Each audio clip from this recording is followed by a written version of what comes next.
Hello everyone, welcome back to 90 plus classes. मैं हूं आपके साथ पंकज। बच्चों, आज अपना स्टार्ट कर रहे हैं हम चैप्टर 6 क्लास 12 की बिजनेस स्टडीज़ का। 5th चैप्टर हमने पूरा ऑर्गेनाइजिंग ख़त्म कर लिया था। अब उसका नेक्स्ट चैप्टर और वेरी इंपॉर्टेंट चैप्टर, अब ये जितने भी आपके चैप्टर हैं ना, जैसे ऑर्गेनाइजिंग, स्टाफिंग और डायरेक्टिंग, एक तो ये बहुत बड़े बड़े चैप्टर हैं और इनकी वेटेज भी एग्जाम में बहुत ज़्यादा है। मिनिमम लगा लो 8 to 10 मार्क्स के तो ये आपके आएंगे ही आएंगे। 8 मार्क्स मिनिमम मान के ही चलो। तो आज हम स्टार्ट कर रहे हैं स्टाफिंग। आज जो हमारे टॉपिक होंगे, मीनिंग करेंगे स्टाफिंग का और इम्पोर्टेंस करेंगे। ठीक है, तो देखो स्टार्ट करते हैं कि क्या होता है स्टाफिंग। आपने एक वर्ड सुना होगा स्टफिंग, जो हम जैसे घर में समोसे बनाते हैं या पराठे बनाते हैं, उसके अंदर जो स्टफिंग करते हैं, उसी तरह का ये वर्ड है स्टाफिंग। अब एक कंपनी जो होती है, कंपनी चलाने के लिए कंपनी को एम्प्लॉयज़ चाहिए, और कंपनी के एम्प्लॉयज़ जो होते हैं कंपनी के, वो कंपनी की सबसे बड़ी एसेट्स होती हैं। अगर आपकी कंपनी के एम्प्लॉयज़ लॉयल हैं, इंटेलिजेंट हैं, एकदम स्मार्ट वर्क करने वाले हैं, बिल्कुल भी लेज़ी नहीं है, तो आपकी कंपनी की ग्रोथ होगी ही होगी। वहीं अगर आपकी जो स्टाफिंग है, मतलब आपके जो एम्प्लॉयज़ हैं, वो बहुत लेज़ी हैं, टाइम से नहीं आते, सही टाइम पे काम पूरा करके आपको नहीं देते, तो चाहे आपका प्लान कितना मर्जी अच्छा हो, आपकी कंपनी कभी ग्रो नहीं कर पाएगी। तो उसी से रिलेटेड ये चैप्टर है कि कैसे एक मैनेजर को स्टाफिंग प्रोसेस करना चाहिए, क्या क्या ध्यान उसे रखने हैं, कैसे किसी एम्प्लॉय का सिलेक्शन करना है और क्या क्या उसमें प्रॉब्लम आती है। तो देखो मीनिंग क्या है स्टाफिंग का। Staffing is a managerial function. Manager करते हैं इसको, बड़े लेवल के जो, इसलिए मैनेजीरियल फंक्शन है। Of filling and keeping filled positions in the organization. Fill करना, एक तो आपने जो एम्प्लॉय है उनकी भर्ती करनी है, और ये भर्ती जो है, मतलब जो इंटरव्यू होते हैं वो कॉन्टीन्यूस चलते रहते हैं। ऐसा नहीं होगा कि एक बार आपकी स्टाफिंग हो गई तो दोबारा नहीं होगी। हर टाइम बाद, थोड़े टाइम बाद अपडेट करना पड़ता है अपने एम्प्लॉयज़ को भी। तो नए एम्प्लॉयज़ जो होते हैं उनकी जॉब्स आती रहती है कंपनियों में, इसलिए लिखा हुआ है फीलिंग चल रही है। और कीपिंग फील्ड मतलब भर के ही रखना है। ये ना हो कि आपके जो ऑफिस है वहाँ पे 50 लोगों की ज़रूरत है, लेकिन आपकी कंपनी में ऑफिस में 40 ही हैं। या ऐसा भी हो सकता है 50 की ज़रूरत है, आपने एक्स्ट्रा भर रखे हैं। और पूरा इस चैप्टर में हम देखेंगे। पहले ये डेफिनेशन अच्छे से याद कर लो, और ये जो डेफिनेशन है ये हर बुक में अलग मिलेगी आपको जो अच्छी लगती है, बट मीनिंग आपको पूरा याद होना चाहिए कि क्या है। तो क्या था, staffing is a managerial function of filling and keeping the filled position in the organization structure. जो भी हमारा ऑर्गेनाइजेशन स्ट्रक्चर है, हर कंपनी का ऑर्गेनाइजेशन स्ट्रक्चर अलग होता है, उसके अकॉर्डिंग, अपने एनवायरनमेंट, अपने स्ट्रक्चर के अकॉर्डिंग, अपनी पॉलिसी के अकॉर्डिंग, अपने प्लान के अकॉर्डिंग आपको स्टाफिंग को प्रोसेस करना होता है। अब ये कुछ पॉइंट्स है जो स्टाफिंग से रिलेटेड आपकी बुक्स में, एनसीईआरटी में लिखे हैं। क्या होता है स्टाफिंग, अगर मैं बिल्कुल सिंपल, मेरे को मतलब सबसे कम वर्ड्स में बोलना है, तो finding the right people for the right job. सही पर्सन को ढूंढना है और सही जॉब के लिए, फॉर द राइट जॉब। जो पर्सन मैं ढूंढ रहा हूँ, जो मेरे पास, मान लो स्कूल की बात करते हैं, अगर कोई मेरे पास अकाउंट्स का टीचर आ गया, उसके पास प्रॉपर नॉलेज है, या बीएसटी का टीचर है, अब उसको जो जॉब दे रहा हूँ वो उसके काम से रिलेटेड ही होनी चाहिए। ये नहीं होना चाहिए कि अकाउंट्स के टीचर को आप कह रहे हो इकोनॉमिक्स पढ़ाओ, उस टीचर ने कभी इकोनॉमिक्स नहीं पढ़ाई, तो चाहे उसको जितनी मर्जी नॉलेज हो अकाउंट्स की, वो इकोनॉमिक्स तो पढ़ा नहीं पाएगा। और इकोनॉमिक्स के टीचर को आप अकाउंट्स पढ़ाने के लिए कह रहे हो, तो ऐसा नहीं होना चाहिए। पर्सन भी राइट होना चाहिए, उसकी जॉब भी राइट होनी चाहिए, उसकी नॉलेज, उसके एक्सपीरियंस, किस चीज़ के लिए वो कॉम्पिटेंट है, उसके अकॉर्डिंग उसको काम देना चाहिए। आगे स्टाफिंग, इट मतलब staffing recognize the importance of every single person in the organization. यहाँ जो एवरी सिंगल पर्सन है, वो जितने भी एम्प्लॉयज़ हैं उनकी बात कर रहा है कि आपकी कंपनी में चाहे छोटा एम्प्लॉय है चाहे बड़ा एम्प्लॉय है, उन सब की इम्पोर्टेंस को समझा जाता है कि ये पर्सन, हमारे एम्प्लॉय जो है, ये हमारी ऑर्गेनाइजेशन में क्यों ज़रूरी है, अगर ये नहीं होगा तो क्या प्रॉब्लम आएगी। जैसे क्रिकेट टीम होती है, कोई भी टीम है स्पोर्ट्स की, तो हर प्लेयर का एक स्पेसिफिक रोल होता है कि आपको जाके ये काम करना है, अगर आप नहीं होगे तो आपके अलावा ये काम कौन करेगा। तो ऐसे ही एक कंपनी में भी हर लेवल पर एम्प्लॉयज़ की एक पर्टिकुलर पोजीशन होती है, एक पर्टिकुलर उनका टास्क होता है, काम होता है, तो उसके अकॉर्डिंग ही काम किया जाता है, और उन सबकी इम्पोर्टेंस को हमें समझना पड़ेगा। अब देखो नीड क्यों, क्यों नीड पड़ रही है हमें स्टाफिंग की। पहले इतना स्टाफिंग पे ध्यान नहीं दिया जाता था, लेकिन आजकल ये बहुत इम्पोर्टेंट हो गया है स्टाफिंग का जो प्रोसेस होता है। पहला है rapid advancement of technology. Technology इतनी तेज़ी से चेंज हो रही है कि आप ऐसे ही किसी को अपनी कंपनी में जॉब नहीं दे सकते। आपको देखना पड़ेगा कि करंटली जो भी टेक्नोलॉजी मार्केट में चल रही है, क्या उस पर्सन को वो आती है या नहीं आती। क्या उसको अब आप कहीं जॉब करने जाओ तो अगर आपको कंप्यूटर चलाना नहीं आता तो आपको जॉब नहीं मिलेगी। अगर आपको किसी को बेसिक नॉलेज जो होती है कंप्यूटर्स की, मेल वगैरह भेजना, वो नहीं भेजने आते तो कोई भी कंपनी आपको जॉब नहीं देगी। तो आपको ऐसे लोगों को हायर करना पड़ता है जो एडवांस हैं, जो अपग्रेडेड है, उनके पास लेटेस्ट टेक्नोलॉजी है, मतलब टेक्नोलॉजी की नॉलेज है उनके पास प्रॉपर।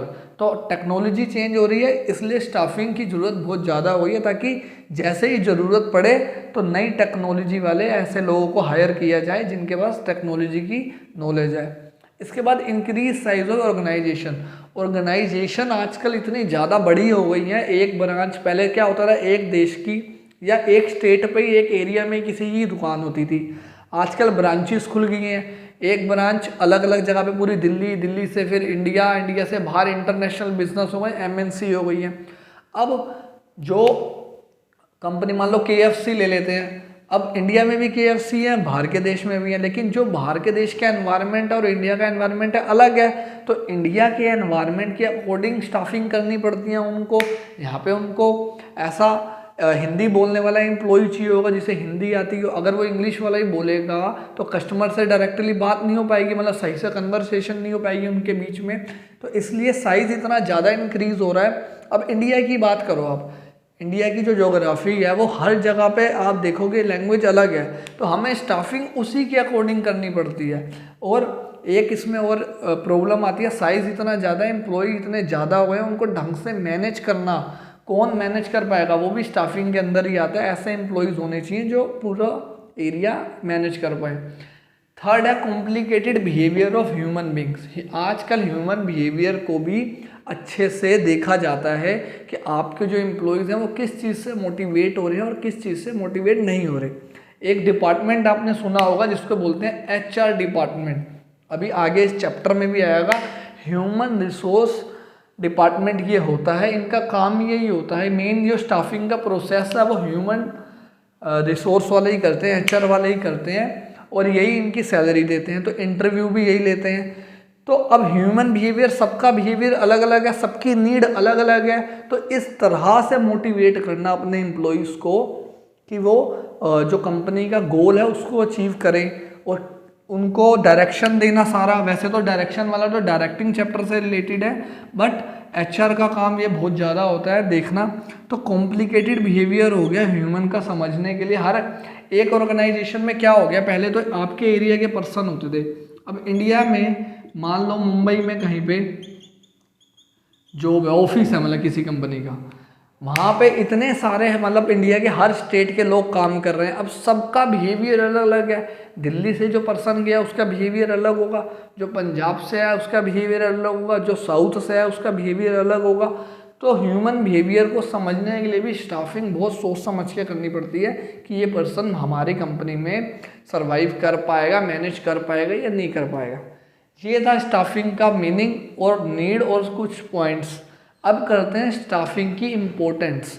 तो चलो अब देखो स्टार्ट करते हैं बच्चों इम्पोर्टेंस ऑफ स्टाफिंग की। स्टाफिंग क्यों ज़रूरी है हमारे लिए, क्यों एक ऑर्गेनाइजेशन के लिए स्टाफिंग प्रोसेस को करना बहुत ज़रूरी हो जाता है। पहला पॉइंट, ये फिल करता है ऐसे कॉम्पिटेंट, ऐसे लोगों को जो कॉम्पिटेंट है हमारी कंपनी में काम करने के लिए। कॉम्पिटेंट मतलब जैसे लोगों की रिक्वायरमेंट है, मेरे को एक ऐसा पर्सन चाहिए जिसको टैली अच्छे से आती हो, जिसको MS ऑफिस अच्छे से आता हो। तो ये ही जो स्टाफिंग प्रोसेस है ये हेल्प करता है, जिस तरह के मुझे लोगों की ज़रूरत है वैसे लोगों को सर्च करने में। जब इंटरव्यू लिया जाएगा किसी पर्सन का तो पहले से ही डिसाइड होगा कि ये क्राइटेरिया है, अगर आप इसको पूरा कर दोगे तो ये आपको जॉब मिलेगी। तो स्टाफिंग प्रोसेस इस चीज़ में हमें हेल्प करता है कि जिस तरह के लोग हमें चाहिए, जैसा एक्सपीरियंस हमें चाहिए, जैसे स्किल्स हम चाहते हैं, वैसे लोग हमें मिलते हैं। सेकंड है हायर परफॉर्मेंस। अब एक बात बताओ, आप वैसे लोगों को ही जॉब दे रहे हो जैसे लोग आपको चाहिए थे। जिस तरह का आपका गोल है, आप चाहते हो एक पर्सन 10 घंटे काम करता हो प्रॉपर, उसके बाद टेक्निकल नॉलेज हो, अपनी फील्ड में बेस्ट हो, आपने ऐसे ही पर्सन को जॉब दी। प्लस स्टाफिंग में हम काम भी उसको वही देते हैं जिस चीज़ का उसको एक्सपीरियंस है, तो ऑफ कोर्स उसकी जो परफॉर्मेंस है वो ज़्यादा ही होगी, क्योंकि वो दिल से काम करेगा, उसको ऑलरेडी एक्सपीरियंस है, उसको कोई प्रॉब्लम ही नहीं आएगी वो काम करने में। Next, optimum utilization of resources. अब वो ये इसी से लिंक है। अब ऐसे पर्सन को आपने जॉब दी है जिसको एक्सपीरियंस है, आपने जो सेल्स का ऑर्डर जो पर्सन लेने वाला है वो ऐसा पर्सन है जो सेल्स में ही काम कर रहा है 10 साल से, तो ऑफ कोर्स आपकी कंपनी में वेस्टेज जो है वो बिल्कुल कम हो जाएगी। और अगर वेस्टेज कम होगी तो आपका प्रॉफिट ज़्यादा होगा, प्रॉफिट ज़्यादा होगा तो आपकी ग्रोथ ज़्यादा होगी। देखो सारे पॉइंट आपस में लिंक्ड हैं। वहीं अगर आप ऐसे पर्सन को जॉब दे देते हो जिसको कोई एक्सपीरियंस नहीं है, वो दूसरी फील्ड से आया है, बिल्कुल न्यू है, तो हो सकता है कि जो वो ऑर्डर लाए वो फेल हो जाए, या वेस्टेज बहुत ज़्यादा हो, एक काम 2 बार हो डुप्लीकेसी हो काम की, जिसकी वजह से वेस्टेज ज़्यादा हो। वेस्टेज ज़्यादा होगी तो प्रॉफिट कम होगा, तो आपका कॉन्टिन्यूस सर्वाइव करना कंपनी के लिए मुश्किल हो जाएगा। लेकिन वहीं अगर आपका जो एम्प्लॉय है वो कॉम्पिटेंट है, उसको अच्छे से नॉलेज है काम की और हायर परफॉर्मेंस दे रहा है, वेस्टेज नहीं हो रहा, प्रॉपर यूटिलाइजेशन हो रहा है रिसोर्स का, रिसोर्स में यहाँ टाइम भी आ गया और आपके बाकी रॉ मटेरियल वगैरह भी आ गए, तो इसलिए आपकी जो ऑर्गेनाइजेशन है उसका कॉन्टिन्यू सर्वाइवल होगा और ग्रोथ भी होगी साथ में, क्योंकि प्रॉफिट होगा, वो वेस्टेज कम होगा। तो last point, improve job satisfaction. जब आपके पास एक एम्प्लॉय आया, आपने उसका इंटरव्यू लिया, उसने बोला मेरे को सेल्स के काम में बहुत इंटरेस्ट है, मैंने सेल्स की ट्रेनिंग ली है और 5 से 10 साल का एक्सपीरियंस है। अब आप उसको कहीं और जॉब दे दोगे तो क्या उसको अपनी जॉब से सेटिस्फेक्शन आ पाएगी? बिल्कुल नहीं, क्योंकि वो तो माइंड में सेल्स का सोच के आया था और वो साथ में ही मोरल भी नहीं रहेगा। वो कहेगा, अगर मान लो आपने उसको प्रोडक्शन में डाल दिया, कोई काम है जो कोई प्रॉब्लम आ गई है, तो वो उसको इग्नोर कर देगा, कहेगा कोई बात नहीं। लेकिन वहीं अगर वो सेल्स डिपार्टमेंट में होता तो वो अपने पूरे एफर्ट्स लगाता उस प्रॉब्लम को सोल्व करने में, क्योंकि वो ही उसको अच्छे से आता है, जो उसको एक्सपीरियंस है। हो सकता है वो काम उसने पहले कर रखा होता। तो जॉब सेटिस्फेक्शन में मिलती है अगर आप स्टाफिंग आपकी कंपनी ने अच्छे से करी है, अच्छे से एम्प्लॉय को रखा है, और मोरल सेटिस्फेक्शन भी। और इसमें हम आगे ये भी पढ़ेंगे, अगर काम अच्छे से हुआ होता है तो आपको रिवॉर्ड भी मिलते हैं हर साल, month employees of the month, employee of the year, जिसकी वजह से मोरल भी बढ़ता है, और ये सब एचआर वाले ही करते हैं। तो ये था स्टाफिंग का मीनिंग और स्टाफिंग का इम्पोर्टेंस। नेक्स्ट जो वीडियो आएगी उसमें करेंगे स्टाफिंग का प्रोसेस और एलिमेंट्स ऑफ स्टाफिंग। तो मिलते हैं बच्चों नेक्स्ट वीडियो में। Thank you everyone. जितना ज़्यादा हो सके चैनल को शेयर करो, वीडियोस को, और सब्सक्राइब करो। Thank you everyone.